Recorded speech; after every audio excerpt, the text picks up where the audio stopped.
Sebelum ceritanya dimulai, silahkan tulis di kolom komentar dari daerah mana saja teman-teman yang menonton cerita ini, dan jangan lupa like dan subscribe agar channel Tika Story bisa semakin berkembang dan bisa mempersembahkan cerita yang terbaik.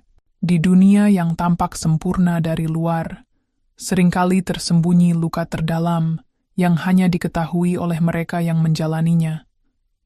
Cerita ini bukan sekadar kisah pengkhianatan, tapi tentang kekuatan, kebangkitan, dan keberanian seorang wanita yang dihancurkan oleh orang-orang terdekatnya, namun justru bangkit lebih kuat dari sebelumnya. Namanya Maira, seorang wanita sederhana, yang selama ini hidup dalam bayang-bayang cinta yang ia kira tulus. Ia menikah dengan pria pilihannya, Reyhan, seorang lelaki berpenampilan baik dan berasal dari keluarga terpandang. Mereka terlihat sebagai pasangan ideal dari luar. Bahkan saat Maira mengandung anak pertamanya, ia tetap bekerja dari rumah sambil mengurus segala kebutuhan rumah tangga, dengan harapan membangun keluarga harmonis yang selalu ia impikan sejak kecil. Namun, saat hari persalinan tiba, tidak ada tangan Reyhan yang menggenggam jemarinya. Tidak ada pelukan hangat atau air mata bahagia dari sang suami. Maira melahirkan sendirian, ditemani oleh perawat dan dokter di rumah sakit yang dingin. Air matanya mengalir bukan karena sakit melahirkan, tetapi karena luka yang menganga di hatinya. Sesampainya di rumah dengan bayinya yang baru lahir, Maira justru disambut dengan kenyataan yang lebih kejam. Reyhan, yang selama ini menghilang tanpa kabar, muncul kembali, namun bukan untuk menyambut kelahiran anak mereka. Ia datang bersama seorang wanita. Wanita itu adalah Aurel, adik kandung Maira sendiri, yang selama ini mengaku bekerja di luar kota dan jarang pulang. Kini rahasia itu terbongkar. Aurel adalah selingkuhan Reyhan. Tanpa rasa bersalah, Reyhan menyuruh Maira pergi dari rumah mereka, membawa bayi yang baru dilahirkan, tanpa belas kasih atau kepedulian. Air mata Maira mengalir deras, bukan hanya karena penghinaan, tetapi karena pengkhianatan dari dua orang yang paling ia percaya dalam hidupnya. Maira pergi dari rumah itu malam itu juga, dengan bayi mungil di gendongannya, menyimpan dendam yang membara dalam diam.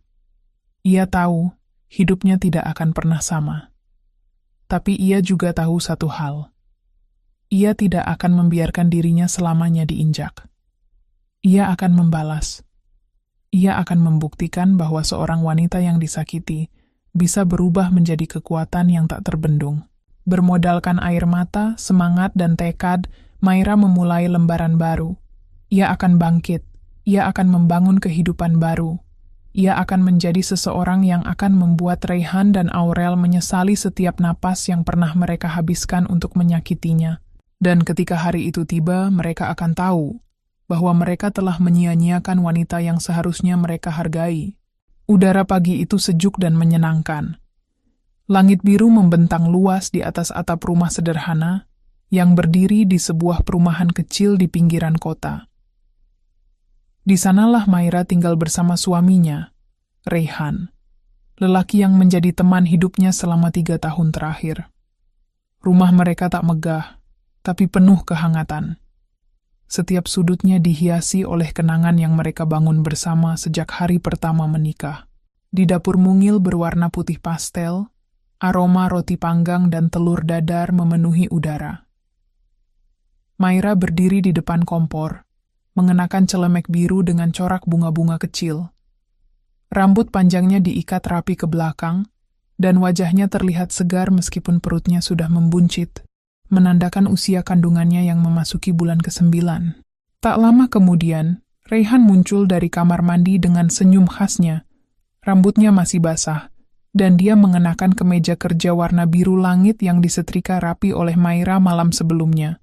"Pagi, sayang," sapa Reyhan sambil mendekati istrinya, lalu mencium keningnya dengan lembut. "Masakanku sudah bisa dicicip, belum?" Maira tersenyum kecil, membalik telur dadar dengan spatula. "Lagi-lagi kamu nyolong start ya? Padahal aku mau kasih kejutan sarapan spesial buat kamu pagi ini." Raihan tertawa pelan. Ia duduk di kursi makan, menatap punggung istrinya dengan tatapan penuh sayang. Kalau masakan dari kamu, aku selalu anggap itu kejutan. Setiap hari rasanya beda, selalu enak. Ucapan itu membuat pipi Maira sedikit memerah. Meski sudah bertahun-tahun menikah, Raihan tetap tahu cara membuatnya merasa dicintai. Kebahagiaan sederhana semacam ini sudah cukup membuat Maira merasa menjadi wanita paling beruntung di dunia. Setelah sarapan bersama, Raihan bergegas bersiap ke kantor. Sebelum pergi, ia membungkuk mencium perut Maira yang semakin besar. Hari ini papa harus kerja keras ya nak, bisiknya pelan ke perut Maira. Biar nanti kamu bisa punya kamar bayi yang bagus. Papa janji bakal pulang cepat. Maira menatap suaminya dengan mata berbinar. Hati-hati di jalan ya. Selalu, jawab Raihan sebelum melangkah keluar rumah, melambaikan tangan dari balik pintu. Setelah pintu tertutup, Maira duduk di sofa ruang tamu yang empuk, mengelus perutnya sambil tersenyum. Ia baru saja menyelesaikan membaca buku tentang persiapan menjadi ibu baru. Di sampingnya, daftar nama calon bayi sudah tertulis rapi dalam catatan kecil berwarna merah muda. Sore harinya, Maira duduk di taman kecil depan rumah sambil menikmati semilir angin. Ia menatap pohon jambu yang mereka tanam bersama 2 tahun lalu, yang kini mulai berbuah. Semua terasa seperti mimpi. Ia tak pernah membayangkan kehidupan pernikahan bisa seindah ini. Hubungan Maira dengan adiknya, Aurel, juga tampak baik. Meskipun Aurel kini bekerja di luar kota dan jarang pulang, mereka masih sering bertukar pesan. Aurel bahkan sempat mengiriminya hadiah selimut bayi dan 1 set pakaian mungil untuk calon keponakannya. Maira merasa bangga memiliki adik yang perhatian. Malam tiba, dan Raihan pulang tepat waktu seperti janjinya. Mereka makan malam sambil tertawa, membicarakan rencana masa depan, dan apa yang harus dipersiapkan menjelang kelahiran. Raihan bahkan sempat mengusulkan dekorasi dinding kamar bayi dengan gambar-gambar hewan lucu. Kalau bayi kita laki-laki, kita kasih nama Raka, usul Raihan sambil menyeruput sup buatan Maira. Kalau perempuan? Tanya Maira sambil tersenyum. Raihan diam sebentar lalu berkata, Rania. Biar tetap ada huruf R kayak namamu dan namaku. Maira terkekeh. Kamu terlalu imut kalau udah ngomongin nama anak. Malam itu, mereka tidur sambil berpelukan. Maira tidur di pelukan Raihan, merasa damai dan nyaman. Ia yakin masa depan mereka akan indah. Ia yakin bahwa Raihan akan menjadi ayah yang baik. Ia percaya bahwa cinta mereka cukup untuk melewati segala badai kehidupan. Dan malam itu, tanpa Maira sadari, semesta diam-diam sedang memutar arah angin. Tapi untuk saat ini, rumah kecil itu masih dipenuhi tawa dan harapan besar. Hari-hari menjelang kelahiran bayi pertamanya terasa seperti mimpi indah yang tak ingin Maira akhiri. Setiap pagi dimulai dengan suara burung berkicau dari pepohonan kecil di halaman depan. Matahari menyinari rumah mereka dengan lembut, seolah tahu bahwa di dalamnya sedang tumbuh kehidupan baru yang dinanti dengan cinta tak terbatas. Maira semakin sering memandangi perutnya yang kian membesar. Ia sering berbicara pada si kecil yang masih dalam kandungan, menceritakan tentang dunia, tentang ayahnya yang penyayang, dan tentang harapan-harapan indah yang ingin ia wujudkan bersama. Selamat pagi, nak, bisiknya pelan sambil mengelus lembut perutnya. Hari ini mama masak sup wortel kesukaan papa.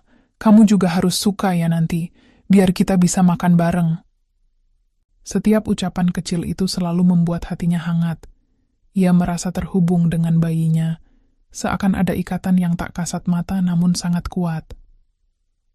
Maira menghabiskan waktu dengan membaca buku-buku parenting, menonton video tentang cara merawat bayi baru lahir, dan menata ulang kamar yang sudah mereka siapkan dengan penuh cinta. Kamar bayi itu berada di samping kamar utama. Dindingnya dicat warna hijau mint, dengan wallpaper motif awan dan bintang. Raihan yang memilih desainnya sendiri, katanya supaya bayinya bisa tidur dengan tenang, seolah berada di langit. Di pojok kamar, terdapat boks bayi yang sudah dilengkapi selimut dan boneka kecil, hadiah dari Aurel yang dikirim beberapa minggu lalu dari tempat kerjanya. Reyhan juga semakin sering menunjukkan perhatian lebih pada Maira.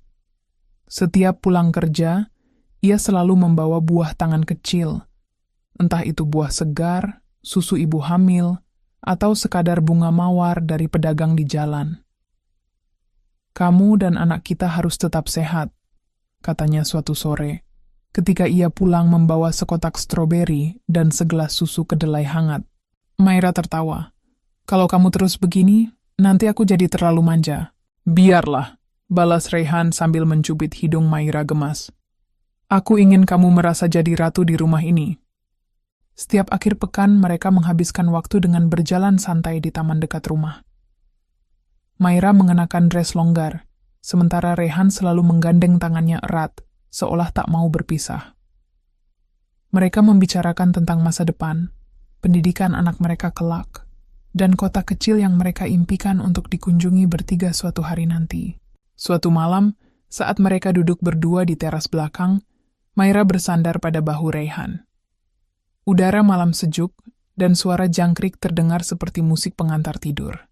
"Aku kadang-kadang nggak percaya, kita sampai di titik ini," ucap Maira pelan. Reyhan meliriknya lembut. "Apa maksudmu?"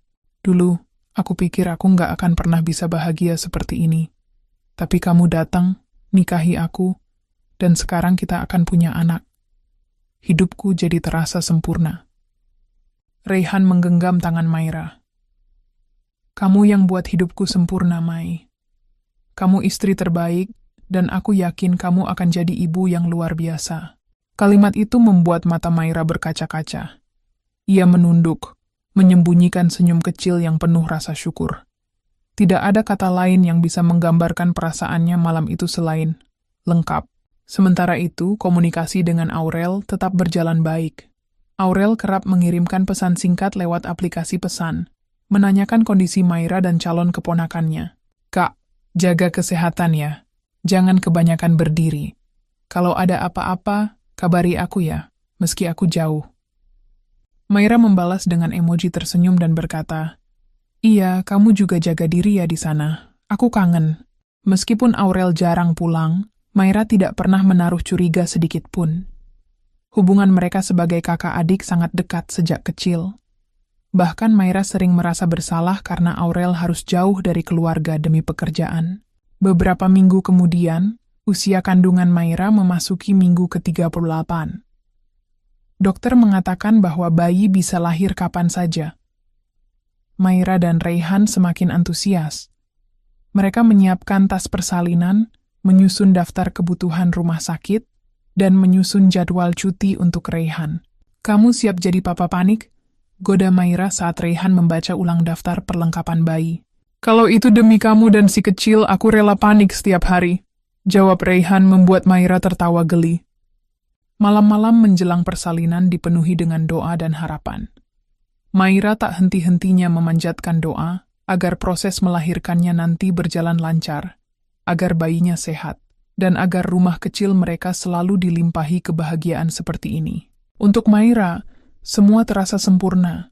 Ia yakin, seberat apapun proses persalinan nanti, ia tidak akan pernah merasa sendirian.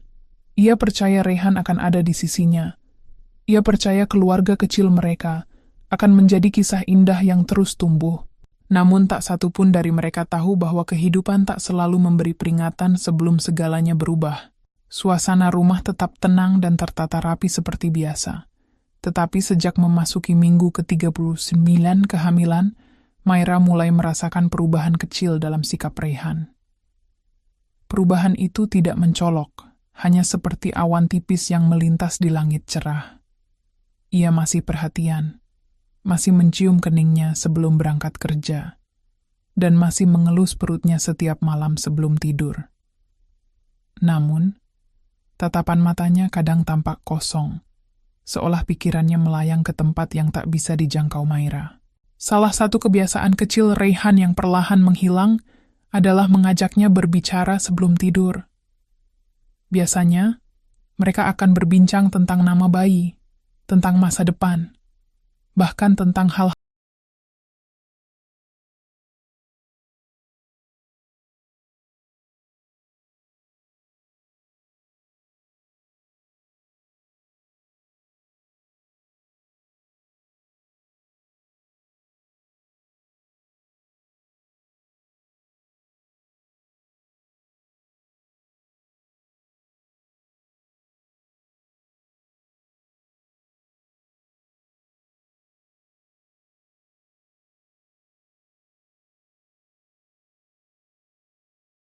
hal kecil yang terjadi di hari itu.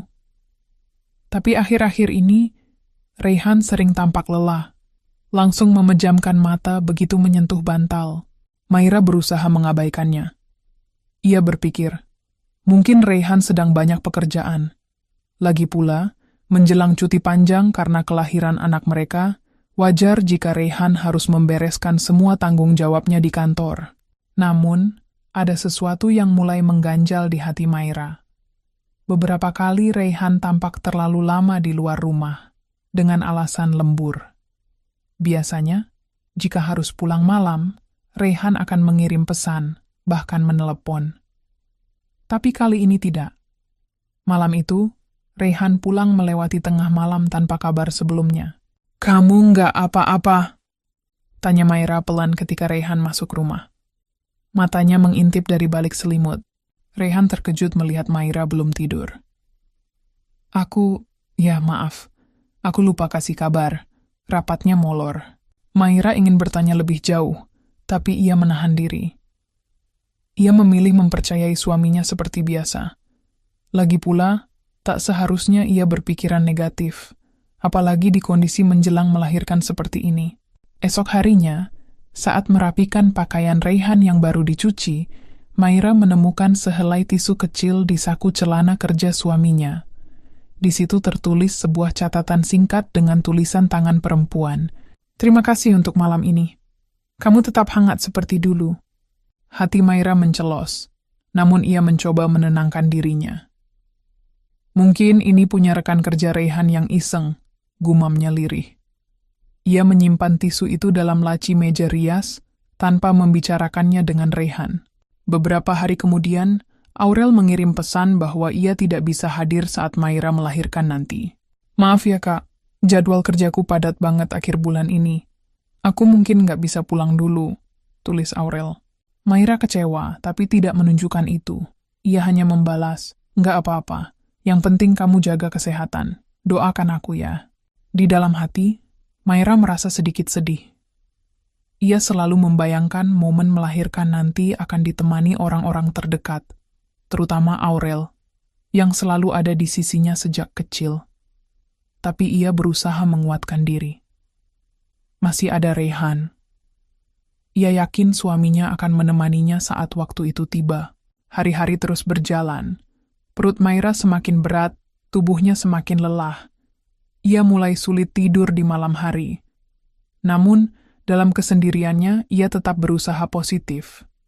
Ia menyibukkan diri dengan mempersiapkan perlengkapan bayi dan mengulang pelajaran dari buku-buku yang telah ia baca. Pada suatu malam, Maira terbangun karena perutnya mulai terasa mulas. Kontraksi halus datang silih berganti. Ia menghela napas panjang, menggenggam tangan Raihan yang tertidur di sebelahnya. "Yang aku kayaknya mulai kontraksi deh," bisiknya pelan. Namun Raihan tidak merespons. Maira mengguncang pelan tubuh suaminya. Raihan menggeliat, membuka mata dengan ekspresi lelah. Kontraksi? Iya. Kayaknya mulai terasa dari tadi sore. Tapi belum terlalu sakit." Raihan bangun dan duduk di tepi ranjang. "Ya udah, kita ke rumah sakit aja sekarang, biar dicek." Maira mengangguk, lega karena akhirnya ia tidak sendiri. Mereka bersiap, dan sekitar pukul 2 pagi mereka tiba di rumah sakit. Dokter memeriksa kondisi Maira dan menyatakan bahwa proses persalinan belum dimulai secara aktif. Ia disarankan untuk kembali lagi saat kontraksi lebih intens. Raihan tampak tenang, bahkan sempat berseloroh pada dokter. "Wah, deg-degan udah, ternyata disuruh pulang dulu." Sepanjang perjalanan pulang, Maira memandangi wajah Raihan. Ia mencoba membaca pikirannya, mencari sesuatu yang mungkin tersembunyi. Tapi Raihan tetap seperti biasanya. Tak ada yang aneh. Atau mungkin terlalu biasa untuk jadi aneh. Sesampainya di rumah, Raihan kembali tidur sementara Maira duduk di tepi ranjang, menatap kosong ke arah jendela. Ada rasa asing yang perlahan menyelinap ke dalam dirinya.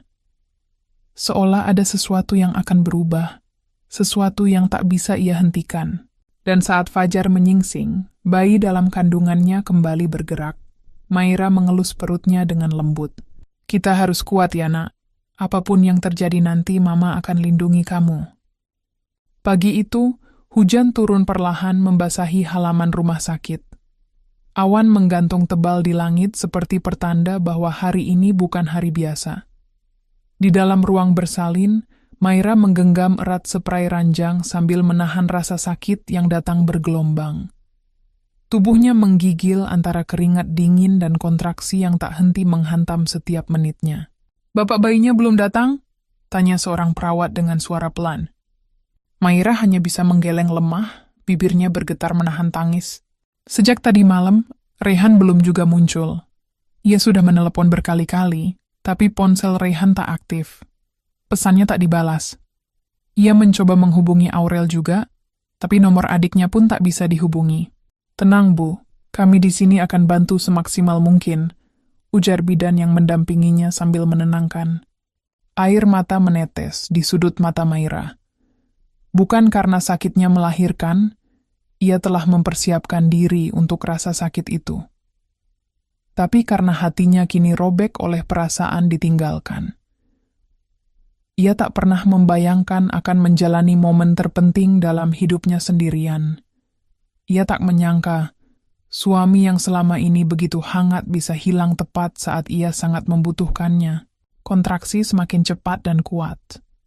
Dalam tangis dan peluh, Maira melahirkan seorang bayi perempuan dengan tangisan keras yang memenuhi ruangan. Bayi itu mungil, kulitnya kemerahan, dan tubuhnya sehat. "Selamat ya, Bu. Anaknya perempuan. Cantik sekali," ucap bidan sambil meletakkan bayi kecil itu di dada Maira. Maira menangis sejadi-jadinya, tangisan yang mengguncang dadanya. Bukan hanya karena bahagia melihat anaknya lahir ke dunia, tapi karena luka besar di hatinya tak bisa lagi disangkal. Di balik kebahagiaan itu, ada kepedihan yang mengendap. Beberapa jam kemudian, saat tubuhnya mulai pulih dan bayi mungilnya tertidur di boks kaca, Maira mencoba menelepon Rehan lagi. Kali ini tersambung. "Rehan," ucapnya lirih. "Oh, kamu udah lahiran?" Suara Rehan terdengar datar, bahkan nyaris tak menunjukkan keterkejutan. "Iya, anak kita perempuan," jawab Maira dengan suara parau. Aku masih di luar, belum bisa ke sana. Kamu kan kuat. Ya udah, istirahat aja." "Tut!" Panggilan terputus. Maira mematung. Telepon itu singkat, tapi seperti cambuk yang menghantam jantungnya. Ia menggenggam ponsel dengan tangan bergetar. Seolah semua kehangatan Rehan yang pernah ia kenal hanyalah bayangan semu. 2 hari kemudian, Maira pulang ke rumah. Ia dibantu oleh perawat rumah sakit dan seorang tetangga dekat yang bersedia menjemput. Bayinya digendong dengan hati-hati, tertidur lelap dalam selimut pink yang pernah dibeli Rehan bersama dirinya. Namun, saat mobil berhenti di depan rumah, langkah Maira terhenti. Jantungnya berdetak cepat, bukan karena kelelahan, melainkan karena firasat yang sangat kuat. Ia melihat 2 pasang sepatu wanita dan pria di teras rumah. Salah satu sepatu itu sangat ia kenali, milik Aurel, adiknya. Dengan hati-hati ia membuka pintu. Ruang tamu tampak rapi, tapi dari arah kamar utama, terdengar suara tawa dan bisik-bisik yang membuat tubuh Maira kaku. Ia melangkah pelan, matanya mulai berkaca-kaca. Pintu kamar itu tak terkunci. Dan saat ia mendorongnya perlahan, dunia seperti runtuh di hadapannya. Rehan dan Aurel sedang duduk di ranjangnya, bercanda mesra, tertawa tanpa beban, dan mengenakan pakaian santai yang membuat kenyataan tak bisa dibantah lagi. Di meja rias, tergeletak sebuah kacamata Aurel, lipstik yang belum sempat ditutup, dan sebuah cangkir dengan tulisan, "Untukmu, sayang." Maira berdiri mematung dengan bayi dalam pelukannya. Air mata langsung tumpah tanpa bisa dibendung. Suaranya tercekat di tenggorokan. Aurel menoleh lebih dulu. Wajahnya pucat seketika. "Kak," gumamnya lirih. Rehan bangkit dengan tatapan terkejut tapi cepat berubah dingin. "Kamu udah pulang?" Maira hanya bisa menatap 2 orang yang pernah ia cintai dengan penuh luka. "Kamu dan Aurel di rumah ini?" Suaranya nyaris tak terdengar. Raihan mendekat, lalu berkata tanpa rasa bersalah. Rumah ini milik gue. Lo udah nggak punya tempat di sini. Bawa anak lo itu dan pergi. Maira tertegun. Anak lo juga, Raihan. Anak yang lahir dari tubuh lo. Itu urusan lo. Gue udah cukup baik ngasih tempat tinggal selama ini, jawab Raihan dengan suara tajam. Aurel tidak bicara. Hanya berdiri kaku, menunduk, tak mampu menatap Maira. Tanpa berkata apa-apa lagi, Maira berbalik. Air mata mengalir deras di pipinya, tapi pelukannya pada bayinya semakin erat. Ia berjalan keluar rumah itu. Rumah yang dulu penuh cinta, yang kini hanya menyisakan pengkhianatan. Malam itu, ia duduk di halte kecil tak jauh dari rumah, sambil menenangkan bayinya yang mulai rewel karena lapar. Ia tak tahu akan kemana, tapi satu hal kini memenuhi pikirannya, balas dendam. Ia bersumpah dalam hati, di tengah tangisan dan udara malam yang dingin. Ia akan bangkit, ia akan berdiri, dan suatu hari nanti, Raihan dan Aurel akan menyesali semua yang telah mereka lakukan padanya. Malam itu, langit tampak begitu gelap tanpa bintang. Maira duduk di bangku kayu halte tua yang mulai rapuh dimakan usia. Tubuhnya menggigil memeluk bayi mungilnya yang baru berusia 2 hari. Bayi itu menangis pelan, kelaparan dan kedinginan.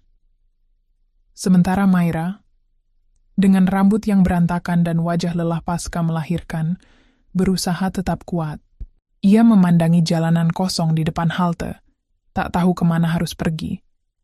Ia tidak punya siapa-siapa. Orang tuanya sudah lama meninggal. Keluarga dari pihak ibu terputus kontak sejak lama. Dan sekarang, satu-satunya saudara yang ia percaya, justru menusuknya dari belakang. Tangannya mengusap pipi bayi kecilnya. Maafkan Mama ya, Nak. Mama janji, kita nggak akan seperti ini selamanya. Kita akan bangkit. Mama akan jadikan ini awal dari kehidupan baru kita. Saat air matanya jatuh di pipi si kecil, datang seorang perempuan paruh baya dengan payung dan keranjang belanjaan yang tampaknya baru pulang dari warung. Dik, kamu kenapa di sini? Ini sudah malam, hujan pula. Anaknya masih merah loh. Seru wanita itu dengan nada cemas. Maira menoleh pelan. Saya baru keluar dari rumah sakit, nggak punya tempat tinggal. Perempuan itu menatapnya beberapa detik, lalu mengangguk seolah mengerti. Yuk ikut saya dulu. Rumah saya kecil, tapi kamu bisa istirahat di sana semalam. Tanpa berpikir panjang, Maira mengangguk. Wanita itu bernama Bu Lestari, seorang janda tua yang tinggal sendiri. Rumahnya kecil di gang sempit belakang pasar, tapi terasa jauh lebih hangat daripada rumah megah yang baru saja mengusir Maira dengan kejam. Beberapa hari kemudian, setelah Maira mulai pulih, Bu Lestari duduk bersamanya di teras rumah sambil menggendong si bayi. Kamu ini perempuan kuat, Nak. Kalau kamu niat mulai dari nol, Ibu yakin kamu bisa. Maira menunduk. Saya nggak punya apa-apa, Bu. Nggak ada uang, nggak ada pekerjaan. Saya cuma punya bayi ini. Dan rasa sakit. Bu Lestari menepuk lembut bahunya.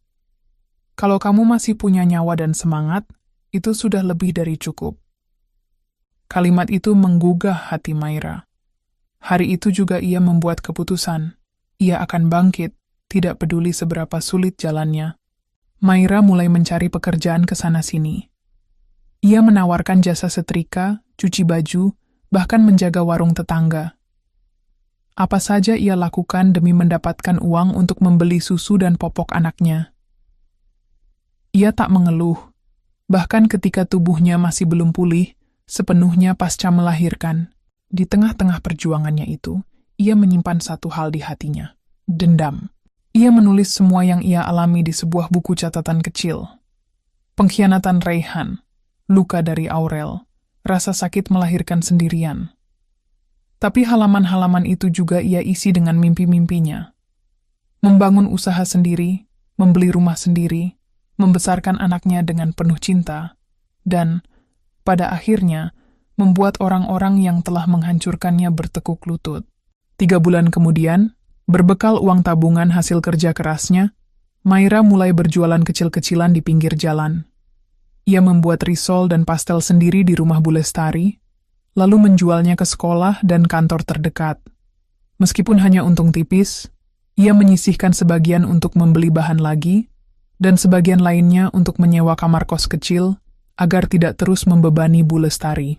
Malam hari, ketika anaknya tertidur, Maira membaca artikel tentang bisnis dan belajar pemasaran online dari ponsel bekas yang diberi oleh tetangga. Ia mulai menjajakan jualannya lewat media sosial, dengan harapan bisa menjangkau lebih banyak pelanggan. Bulan demi bulan berlalu. Usahanya berkembang. Ia mulai menerima pesanan dalam jumlah besar dari beberapa kantor. Maira pun merekrut 2 orang ibu rumah tangga di sekitarnya untuk membantunya memasak. Ia mulai dikenal sebagai Mbak Maira si kue basah. Julukan yang sederhana, tapi membuat namanya perlahan dikenal di lingkungan. Tapi di balik senyum dan semangatnya yang menyala, dendam itu tak pernah padam. Maira tahu ini baru permulaan. Ia belum akan menyerang. Ia ingin menunggu. Ia ingin memastikan bahwa saat waktunya tiba, balas dendamnya akan menghancurkan Reyhan dan Aurel dari akar sampai ke puing-puing terakhir kehidupan mereka. Suatu malam, sambil menatap anaknya yang tertidur pulas, Maira membisikkan sesuatu. Kamu tahu, Nak, kamu alasan Mama bertahan, tapi kamu juga alasan kenapa Mama harus menang. Kita nggak akan selamanya jadi korban. Suatu hari nanti, mereka yang akan menangis. Dan malam itu, bintang pertama muncul di langit yang selama ini mendung, tanda bahwa perjalanan Maira baru saja dimulai. Setahun telah berlalu sejak malam menyakitkan itu. Maira kini bukan lagi perempuan yang duduk sendirian di halte dengan bayi menangis dalam pelukannya. Ia telah menjelma menjadi sosok tangguh yang dikenal banyak orang. Dari dapur kecil di rumah kontrakan, ia kini telah menyewa sebuah ruko mungil 2 lantai, hasil dari keuntungan berjualan kue dan pesanan catering harian. Nama usahanya kini resmi, Rasa Sayang by Maira. Di balik nama yang lembut itu, tersimpan jiwa seorang ibu yang bertahan hidup demi anaknya, dan seorang wanita yang menyimpan bara dendam di dalam dada. Dengan bantuan 2 karyawan tetap dan beberapa pekerja lepas, Maira mulai melayani pesanan dalam skala lebih besar, dari event kecil, rapat kantor, hingga pesta ulang tahun. Setiap harinya, ia bangun pukul 3 pagi untuk mempersiapkan bahan-bahan, memasak, memastikan semuanya tepat waktu, dan tetap menyusui serta mengurus anaknya yang kini berusia 1 tahun, Rania. Rania tumbuh sehat, ceria, dan penuh senyum. Ia adalah sumber semangat terbesar Maira. Lihat, Nak, bisik Maira suatu sore sambil menggendong Rania ke lantai 2 ruko, yang kini mulai ia ubah menjadi kantor kecil. Kita nggak akan berhenti di sini. Ini baru awal. Mama janji, kamu akan punya hidup yang jauh lebih baik. Suatu hari, saat sedang mengecek daftar pesanan masuk lewat email, mata Maira terpaku pada satu nama pengirim, PT Arka Raya Sentosa. Nama itu membuat jantungnya berdetak cepat. Ia mengenalnya. Itu adalah perusahaan tempat Reyhan bekerja dulu. Bahkan kabarnya kini Reyhan sudah menduduki posisi manajer pemasaran. Perusahaan itu mencari mitra penyedia makanan rutin untuk rapat internal dan agenda bulanan mereka. Mereka membuka penawaran dan seleksi terbuka bagi UMKM lokal. Maira menghela napas dalam-dalam. Inilah saatnya. Tanpa ragu, ia mengisi formulir penawaran, melampirkan semua legalitas dan katalog makanannya. Ia bahkan menambahkan surat pengantar dengan nama dan logo usahanya, lengkap dengan desain branding yang ia buat sendiri semalaman. Namun, ia tidak mencantumkan nama aslinya, Maira Putri Anindya. Ia menyingkatnya menjadi MP Anindya, agar tak langsung dikenali. Seminggu kemudian, ia mendapat panggilan untuk presentasi produk di kantor pusat PT Arka Raya Sentosa. Hari itu, ia mengenakan setelan blazer putih sederhana dan celana panjang hitam. Rambutnya diikat elegan, dan wajahnya dirias tipis namun bersih.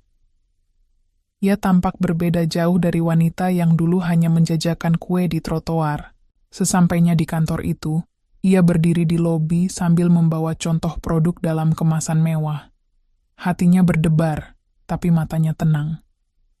Saat resepsionis menyebutkan bahwa presentasi akan dilakukan di ruang rapat lantai 4, Maira mengangguk, menghela napas, lalu melangkah mantap. Di dalam ruang rapat ada 5 orang penilai. Salah satunya adalah Reyhan. Dunia seperti berhenti berputar sesaat. Reyhan memandangnya dengan tatapan bingung, seolah mengenali tapi tak bisa langsung percaya. Ia berdiri perlahan. Maira tersenyum tipis. Selamat siang. Nama saya MP Anindya, pemilik Rasa Sayang. Saya diundang untuk mempresentasikan proposal kerja sama catering. Para penilai lain tidak menyadari tensi di antara mereka. Mereka hanya meminta Maira memulai presentasi. Dan Maira, dengan seluruh kekuatan dan latihan yang ia susun semalaman, berbicara dengan tenang, sistematis, dan penuh percaya diri. Selama 20 menit, ia menjelaskan keunggulan usahanya, data kepuasan pelanggan, kemampuan produksi, hingga strategi pelayanan untuk klien korporat. Tak satu pun celah ia biarkan terbuka. Ia bukan lagi wanita yang menangis karena dikhianati. Ia kini seorang pemimpin, seorang ibu, dan seorang pemain yang tahu cara memenangkan medan perang. Setelah sesi tanya-jawab selesai, Reyhan akhirnya angkat bicara. Suaranya pelan namun gemetar. Kamu, kemana aja selama ini? Kamu benar-benar bangun usaha ini sendiri? Maira menatap mata Reyhan tanpa berkedip. Saya membangun semuanya dari sisa-sisa luka yang kamu tinggalkan. Ruangan mendadak hening. Seorang penilai lain memecah keheningan dengan komentar. Presentasi Ibu Anindya sangat meyakinkan. Kami akan segera menghubungi untuk hasil final seleksi. Maira mengangguk, lalu pamit sambil tetap menjaga ekspresinya dingin namun sopan. Ia berjalan melewati Reyhan tanpa menoleh sedikit pun. Sore harinya, Reyhan mengirim pesan ke email bisnis Maira. Kita bisa ketemu? Kita perlu bicara. Aku minta maaf. Maira hanya menatap layar email itu sebentar, lalu menutup laptopnya. Belum saatnya, gumamnya. Kamu akan dapat bagianmu nanti, tapi bukan hari ini. Ia menatap Rania yang sedang bermain di lantai, lalu tersenyum. Kita belum selesai, nak. Ini baru pemanasan. 3 minggu setelah presentasinya di PT Arka Raya Sentosa, sebuah email masuk ke kotak bisnis Maira. Isinya singkat namun penuh makna. Selamat. Rasa Sayang by MP Anindya resmi menjadi vendor catering tetap untuk agenda internal kami selama 12 bulan ke depan. Harap hadir ke kantor untuk penandatanganan kontrak.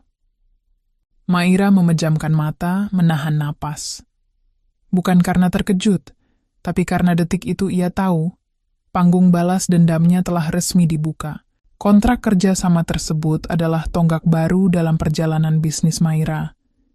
Ia kini tak hanya melayani pesanan kecil-kecilan, tapi juga menangani permintaan korporat besar dengan skala ratusan porsi. Omzetnya melonjak 2 kali lipat hanya dalam 2 bulan. Ia menyewa dapur produksi profesional, merekrut staf baru, dan mempekerjakan tim keuangan serta pemasaran. Ruko mungilnya kini bertransformasi menjadi kantor kecil dengan branding yang kuat. Ia bahkan menggandeng food stylist dan fotografer profesional untuk membuat katalog menu barunya. Setiap langkah dirancang dengan cermat, bukan hanya untuk tumbuh, tapi juga untuk menunjukkan pada dunia bahwa ia adalah ancaman yang tak bisa diremehkan. Dan tentu saja Reyhan tahu itu. Setiap hari, makan siang yang dikirim oleh tim Maira ke kantor Reyhan berisi label kecil bertuliskan, "Disajikan oleh Rasa Sayang, untuk Anda yang ingin dilayani dengan hati." Kalimat yang sederhana, tapi terasa seperti tamparan bagi Reyhan. Setiap kali membuka kotak makan siang itu, ia tidak hanya mencium aroma masakan, tapi juga mengingat wajah Maira, perempuan yang dulu ia usir tanpa ampun, kini hadir di hadapannya sebagai penyedia utama di tempat ia bekerja. Sementara itu, hidup Reyhan tidak lagi semulus dulu. Setelah Maira muncul dalam proyek catering perusahaan, banyak kolega mulai membicarakannya. Bukan hanya tentang kualitas makanan, tapi juga siapa pemiliknya. Aku dengar si pemilik Rasa Sayang itu dulunya istri salah satu staf kita, ya? bisik seorang rekan kerjanya saat makan siang. Iya, katanya ditinggalin pas abis melahirkan. Tapi lihat sekarang, dia malah lebih hebat daripada yang ninggalin. Kalimat itu beredar seperti api kecil yang menjalar. Rayhan mulai merasa tidak nyaman. Ia menjadi lebih pendiam, sering salah fokus saat rapat, dan beberapa kali ditegur atas laporan yang terlambat. Masalah makin pelik ketika Aurel, yang kini tinggal bersamanya, sering mengeluh soal keuangan. Gaya hidup Aurel yang boros, hobi belanja, dan keinginannya untuk selalu tampil mewah membuat keuangan Rayhan kian ketat. Apalagi sejak Aurel kehilangan pekerjaannya karena perusahaan tempatnya bekerja gulung tikar, suatu malam mereka bertengkar. "Aku nggak bisa terus begini, Ray," bentak Aurel sambil melempar kartu ATM ke meja. "Aku bukan perempuan biasa yang bisa hidup pas-pasan. Dulu kamu janji mau bahagiain aku. Mana?" Rayhan menatapnya lelah. "Kamu pikir gampang cari uang? Semua orang sekarang cuma ngomongin Maira. Bahkan makanan yang kamu makan tiap hari itu dari usaha dia." Aurel terdiam. "Kamu masih belum bisa lupain dia ya?" Rayhan tidak menjawab. Ia hanya menghela napas panjang, menatap kosong ke arah jendela. Dalam hatinya, ia tahu. Hidup yang ia pilih bersama Aurel perlahan berubah menjadi penjara. Dan Maira, perempuan yang dulu ia tinggalkan dengan penuh penghinaan, kini telah naik ke tempat yang tidak bisa lagi ia jangkau. Di sisi lain, Maira tidak bersorak atas keterpurukan mereka. Ia tidak merayakan penderitaan mereka dengan tawa. Justru sebaliknya, ia tetap tenang, tetap fokus membangun kekuatannya. Ia tahu, pembalasan paling menyakitkan bukan datang dari cacian atau amarah, melainkan dari diam dan pencapaian. Namun, benih konfrontasi mulai tumbuh ketika Aurel, secara diam-diam, mulai menyelidiki siapa sebenarnya pemilik rasa sayang. Ia curiga sejak Rayhan menyebut nama Maira saat melamun. Dan saat ia mencari tahu, ia menemukan satu foto Maira saat diundang sebagai pembicara di acara UMKM kota. Aurel tercekat melihat sosok kakaknya berdiri anggun di atas panggung, mengenakan jas hitam dan mengenakan pin bertuliskan CEO, Rasa Sayang Group. Rambut Maira tertata rapi, wajahnya bersih dan tenang, jauh dari bayangan perempuan lemah yang dulu ia khianati. Aurel menggenggam ponsel dengan tangan gemetar. "Dia udah sejauh ini?" bisiknya. Kecemasan mulai menyergap pikirannya. Jika Maira sudah tahu tentang hubungan mereka, berapa lama lagi sebelum semuanya hancur? Di ujung hari, Maira duduk di kantornya, memandangi foto Rania yang tersenyum polos. Ia menghela napas, lalu mengambil buku catatannya yang berisi rencana dan target. Satu demi satu daftar balas dendamnya dicoret. Rayhan kini hidup dalam tekanan. Aurel mulai goyah, namun masih ada satu tahap lagi, menjatuhkan mereka secara terbuka, di depan dunia tanpa ampun. Dan babak itu sudah sangat dekat. Kantor pusat PT Arka Raya Sentosa pagi itu riuh oleh berita yang menyebar cepat. Laporan penggelapan dana di divisi pemasaran. Rayhan, sang manajer yang dulu disanjung karena karisma dan pencapaiannya, kini dipanggil ke ruang direksi dengan wajah pucat. Maira duduk di mobilnya, memandangi gedung kantor itu dari kejauhan. Di tangannya, sebuah dokumen tebal berisi laporan transaksi fiktif dan nota manipulatif yang selama ini digunakan Rayhan untuk memenuhi gaya hidup mewah bersama Aurel. Semua itu dikumpulkan tim audit internal PT Arka. Berkat sinyal diam-diam dari Maira, yang bekerja sama dengan seorang staf lama perusahaan, ia tidak perlu memalsukan apapun. Ia hanya perlu membuka pintu pada kebenaran yang selama ini ditutupi Rayhan. Sementara itu, Aurel mulai kehilangan pijakan. Ia mendapat email dari komunitas pekerja kreatif tempatnya bergabung, pengumuman bahwa dirinya dikeluarkan karena mencuri ide milik rekan sesama anggota. Semua relasi bisnisnya memutuskan kerjasama. Bahkan beberapa pengikut akun media sosialnya mulai mencibir setelah satu demi satu fakta lama tentang hubungannya dengan Rayhan mencuat ke permukaan. Seseorang di dunia maya, Akun anonim yang tak diketahui siapa pemiliknya membocorkan foto-foto Aurel yang tinggal serumah dengan Reyhan saat Maira baru melahirkan. Akun itu juga membagikan rekaman suara dari tetangga lama mereka, yang mengaku melihat sendiri Aurel keluar masuk rumah saat Maira masih dirawat di rumah sakit. Aurel sih emang udah lama deket sama kakak iparnya sendiri, ujar suara dalam rekaman. Keluarganya sendiri nggak tahu. Kasihan si Maira.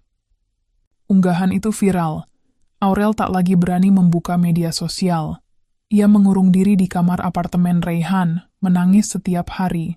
Sementara Reyhan sendiri sedang menghadapi proses pemecatan dari kantor. Dunia yang dulu mereka bangun dari kebohongan kini runtuh dari segala sisi. Di tengah kekacauan itu, sebuah undangan resmi dikirim ke Reyhan dan Aurel.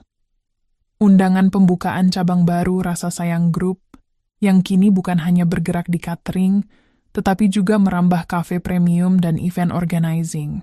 Nama yang tertera di bagian bawah undangan itu membuat Reyhan nyaris menjatuhkan ponselnya. Direktur Utama, Maira Putri Anindya. Wajah Aurel membeku saat membaca itu. Reyhan menatap kosong keluar jendela. Dunia telah berputar terlalu cepat, dan mereka tak sempat menyiapkan pijakan. Hari peresmian cabang baru. Rasa Sayang diadakan di sebuah gedung mewah milik jaringan properti terkenal. Banyak tamu penting hadir. Pejabat, influencer kuliner, dan bahkan media nasional. Lampu sorot menerangi panggung utama saat Maira naik dengan gaun putih anggun, menyapa para tamu dengan tenang. Saat ia selesai memberi sambutan, pandangannya tertumbuk pada dua sosok di pojok ruangan, Reyhan dan Aurel. Mereka datang. Maira sudah menduga mereka akan datang, meski bukan karena undangan, tapi karena rasa penasaran dan penyesalan. Reyhan berjalan mendekat. Tatapannya penuh luka, wajahnya jauh lebih tirus dari terakhir kali mereka bertemu. Maira, aku cuma mau bilang, aku menyesal, ucapnya pelan. Aurel ikut bicara, suaranya serak. Kak, aku nggak tahu harus gimana lagi. Hidupku hancur. Maafkan aku. Maira menatap mereka tanpa ekspresi. Ia melihat dua manusia yang pernah ia cintai, pernah ia percaya, kini berdiri di hadapannya sebagai bayangan dari masa lalu, rapuh, compang-camping, dan penuh sesal. Kalian ingin minta maaf setelah semuanya hancur? Tanyanya datar. Setelah kalian buang aku seperti sampah. Setelah kalian buat anakku lahir tanpa ayah dan bibinya sekaligus. Reyhan menggigit bibirnya. Aku sadar aku salah, tapi aku benar-benar jatuh sekarang, Mai. Aku bahkan nggak punya pekerjaan lagi. Aurel menangis. Aku nggak punya siapa-siapa, Kak.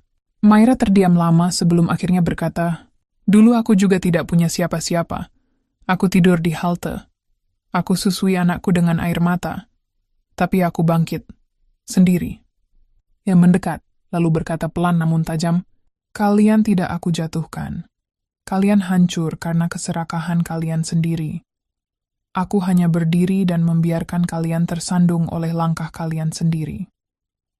Suasana sejenak hening. Lalu Maira menghela napas dan berkata, aku tidak akan membalas kalian dengan menyakiti kalian balik. Karena luka kalian sekarang sudah cukup. Tapi aku juga tidak akan menolong kalian. Ini bagian dari harga yang harus kalian bayar. Lalu ia menoleh, meninggalkan mereka tanpa menoleh lagi, menuju Rania yang menunggu di ujung panggung sambil digandeng oleh Bu Lestari, wanita yang dulu memberinya tempat berteduh di tengah badai. Ia menggendong Rania dan membisikkan, kita sudah sampai di ujung luka, Nak. Setelah ini, hanya ada langit yang lebih tinggi. Sudah 2 bulan sejak peresmian cabang baru Rasa Sayang Group. Bisnis Maira semakin besar. Ia kini memiliki 3 cabang kafe yang tersebar di kota besar, tim kerja berisi puluhan orang, dan proyek kerja sama dengan pemerintah daerah untuk pelatihan UMKM. Wajahnya mulai muncul di majalah bisnis dan televisi lokal. Dari luar hidup Maira tampak sempurna. Namun, di balik kesuksesan itu, ada ruang hampa yang terus menganga. Setiap malam, saat semua orang pulang dan kantor sudah sunyi, Maira sering duduk sendiri di ruang kerjanya. Ia memandangi layar komputer, lalu keluar ke balkon, menghirup udara malam sambil memeluk tubuhnya sendiri. Kadang, ia menatap keluar dan bertanya dalam hati, setelah semuanya jatuh, setelah mereka menangis, setelah hidup mereka hancur, kenapa aku masih merasa sendiri? Dendam telah ia lunasi. Reyhan kehilangan pekerjaannya dan reputasinya. Aurel ditinggal teman, dijauhi kolega, bahkan kabarnya kini sedang dirawat karena gangguan psikis. Maira tahu semua itu, bukan karena ia mengawasi, tapi karena kabar itu datang sendiri, dari orang-orang, dari media sosial, dari rekan bisnis yang mengenal mereka. Namun, bukannya merasa lega sepenuhnya, Maira justru merasa kosong. Suatu malam, Bu Lestari datang ke rumahnya membawa Rania yang baru pulang dari taman bermain.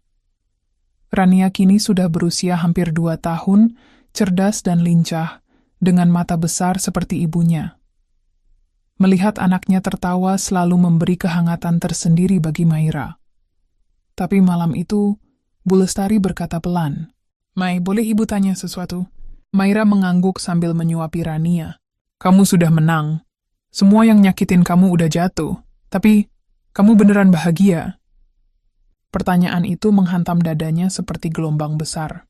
Maira terdiam, sendok di tangannya menggantung di udara. Bu Lestari melanjutkan, "Ibu lihat kamu kerja terus. Rania sering main sama pengasuh atau ibu. Kadang kamu kelihatan jauh, kayak orang yang masih nyari sesuatu." Maira memejamkan mata. Ia tahu Bu Lestari tidak salah. Dendam telah menguasai hidupnya begitu lama, sampai-sampai ia lupa bagaimana rasanya hidup tanpa itu. Beberapa hari kemudian, Maira menerima sebuah undangan menjadi pembicara di seminar nasional tentang kewirausahaan perempuan. Ia duduk di panggung bersama para tokoh hebat. Namun, saat giliran Maira berbicara, ia tak langsung bicara soal bisnis atau strategi. Ia menatap hadirin dan berkata, "Saya berdiri di sini bukan karena saya kuat, tapi karena saya disakiti, dikhianati, diusir saat saya baru melahirkan, ditikam oleh orang yang saya percaya. Saya ingin mati, tapi saya hidup karena saya harus membalas." Ruangan menjadi sunyi, tapi hari ini saya mau jujur. Balas dendam bukanlah akhir. Saya menang, tapi rasa sakit itu tidak hilang begitu saja. Luka di hati tidak sembuh hanya karena orang yang melukai kita jatuh. Para peserta menatapnya lekat-lekat. Beberapa mulai meneteskan air mata. Saya belajar bahwa yang benar-benar menyembuhkan bukan kejatuhan mereka, tapi kemenangan saya atas diri saya sendiri. Saya tidak akan pernah bisa kembali jadi Maira yang dulu. Tapi saya bisa memilih, apakah saya mau terus hidup dalam amarah, atau mulai mencintai diri saya dan anak saya, tanpa bayangan siapapun. Tepuk tangan menggemuruh, tapi Maira tahu, hari itu bukan tentang pujian. Hari itu adalah hari ia memulai proses penyembuhan yang nyata. Malam harinya, Maira menulis sebuah surat yang tidak pernah ia niatkan untuk dikirim. Ia menuliskannya hanya untuk menumpahkan isi hatinya. "Untuk Reyhan dan Aurel dulu, kalian menghancurkan aku. Mengusir aku seperti tak bernilai. Meninggalkanku dalam gelap dengan anak yang baru kulahirkan. Aku sakit. Sangat. Tapi dari puing itu, aku membangun sesuatu yang kalian tidak pernah sangka. Hari ini, kalian jatuh. Dan aku tidak tertawa. Aku juga tidak menangis. Aku hanya ingin kalian tahu. Aku tidak lagi membenci. Tapi aku juga tidak akan pernah kembali. Terima kasih, karena sudah membuatku mengenal diriku sendiri." Maira, surat itu ia bakar di perapian rumah. Abu-abu kecilnya terbang keluar jendela, dan di dada Maira ada sesuatu yang pelan-pelan terasa lebih ringan. Di kamar Rania, Maira duduk di tepi ranjang, mengusap rambut anaknya yang sudah tertidur. Lalu ia tersenyum, tulus, untuk pertama kalinya tanpa beban. "Dendam mama sudah selesai, nak. Mulai sekarang, hidup kita bukan tentang siapa yang menyakiti, tapi tentang siapa kita ingin jadi." Dan malam itu, Untuk pertama kalinya setelah sekian lama, Maira tidur tanpa rasa marah. Hari itu, Maira baru saja pulang dari pertemuan dengan calon investor untuk ekspansi kafenya ke luar kota. Ia baru saja mengganti bajunya ketika sekretarisnya mengetuk pintu ruang kerja. "Bu Maira, ada 2 orang, tamu yang ingin bertemu.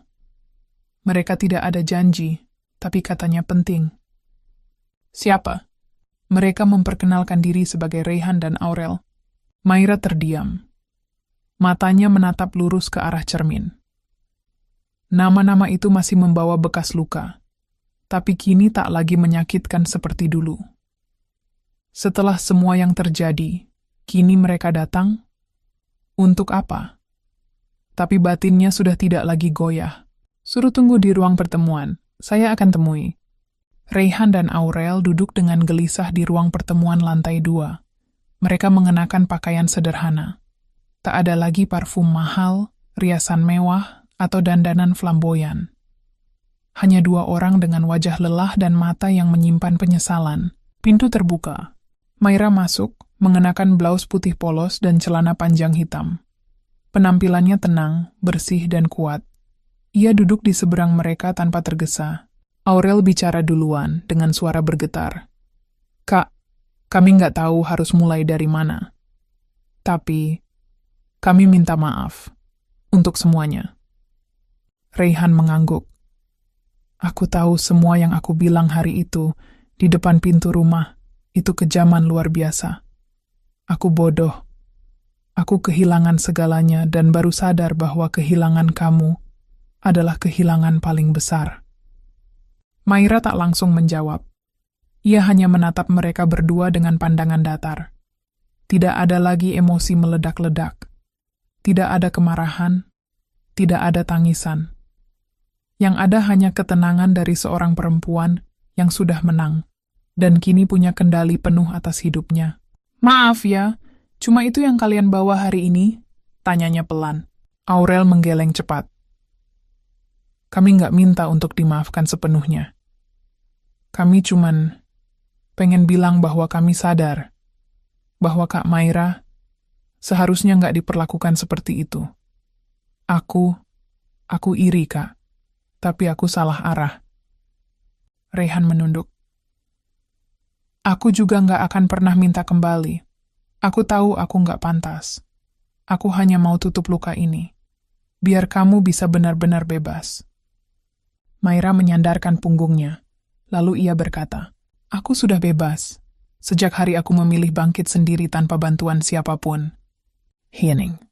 Lalu Maira menatap mereka bergantian. "Aku tidak akan pernah lupa apa yang kalian lakukan. Tapi hari ini, aku memilih untuk melepaskan beban itu dari hidupku. Bukan karena kalian layak dimaafkan, tapi karena aku berhak bahagia." Aurel mulai menangis. Reyhan menunduk dalam-dalam, berusaha menahan air mata yang sudah menggenang. Maira berdiri. "Kalian datang sebagai penutup, bukan pembuka. Jadi ini adalah pertemuan terakhir kita." Ia lalu melangkah ke arah pintu, tapi sebelum keluar, ia berbalik dan berkata dengan suara rendah namun mantap, "Satu hal terakhir. Jangan pernah menghubungiku lagi.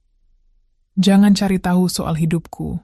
Dan jangan coba menyentuh masa depan Rania. Dia bukan bagian dari hidup kalian. Dia hanya punya satu orang tua, aku." Lalu ia pergi meninggalkan ruangan itu tanpa menoleh. Di luar ruangan, Maira berdiri sejenak. Dadanya terasa sesak, tapi entah mengapa lebih ringan dari sebelumnya. Tidak ada ledakan, tidak ada perasaan ingin menghancurkan lagi. Yang ada hanya ketenangan. Ia pulang lebih awal hari itu.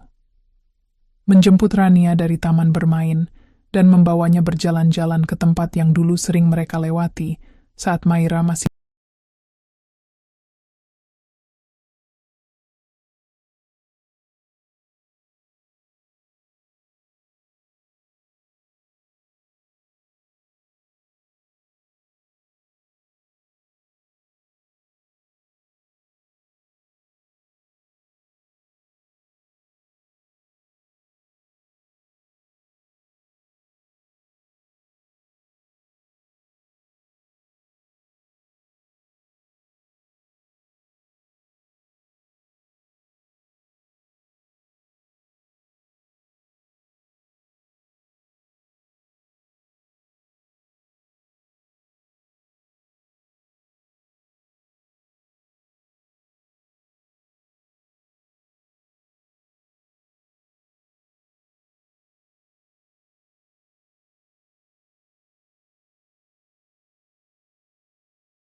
menjual kue-kue kecil. Rania yang masih polos tak tahu kisah di balik semua tempat itu. Dan Maira tak berniat menceritakannya. Setidaknya bukan sekarang. Saat Rania tertidur di pelukannya malam itu, Maira menatap langit-langit kamarnya. Aku sudah memaafkan, tanpa melupakan. Aku sudah membebaskan diriku sendiri.